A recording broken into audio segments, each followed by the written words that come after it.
ব্যাটিংয়ে বারংবার ব্যর্থতা, শক্ত ভিত গড়তে পারছে না ওপেনাররা, ওয়ান ডাউনও এসেই ডাউন, মিডল অর্ডারের অবস্থাও রীতিমতো বেসামাল। অথচ বেঞ্চে বসে বিপিএল সেরা ওপেনার।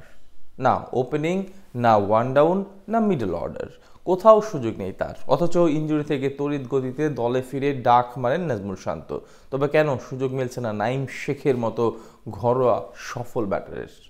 বাকিটা রিপোর্ট।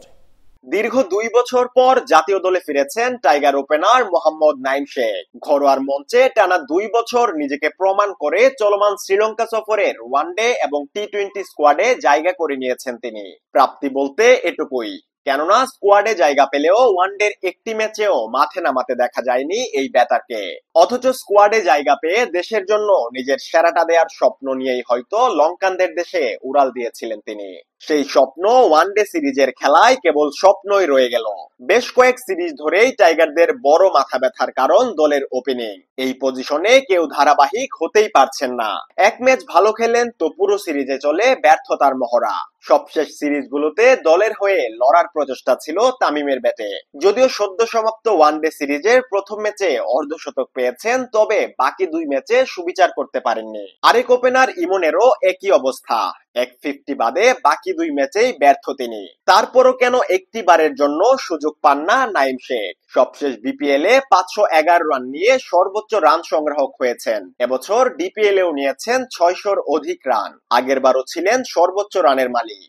এত রান আর সফলতা তো আর এমনি এমনি নয়। নিজের প্রতি ইনভেস্ট করেছেন, ঘাম ঝরিয়েছেন। পুরো একটা মাঠ একা ভাড়া করে দিনের পর দিন কঠোর অনুশীলন করে গেছেন। এত পরিশ্রমের পর স্কোয়াডে এলেন ঠিকই, কিন্তু জায়গা পেলেন না একাদশে।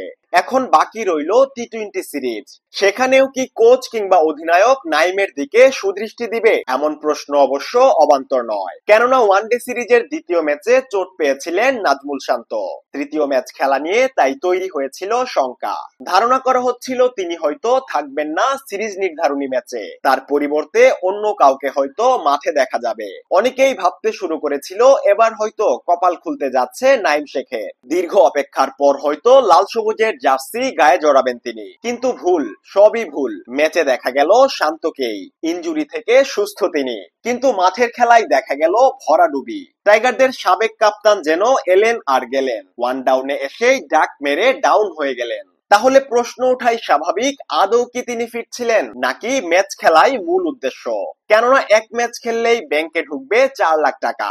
ভেটেরান আসুক বা নাই আসুক, দল জিতুক বা নাই জিতুক, এই যখন অবস্থা, তখন কেউ হয়তো নিজের জায়গাটা ছাড়তে চাইবে না অন্য কারো জন্য, যে কিনা ভালো পারফর্ম করে স্কোয়াডে জায়গা পেয়েছে। তাকে শুধু বসে থাকতে হবে সাইড বেঞ্চে, অপেক্ষা করতে হবে অন্য কোনো সিরিজ পর্যন্ত।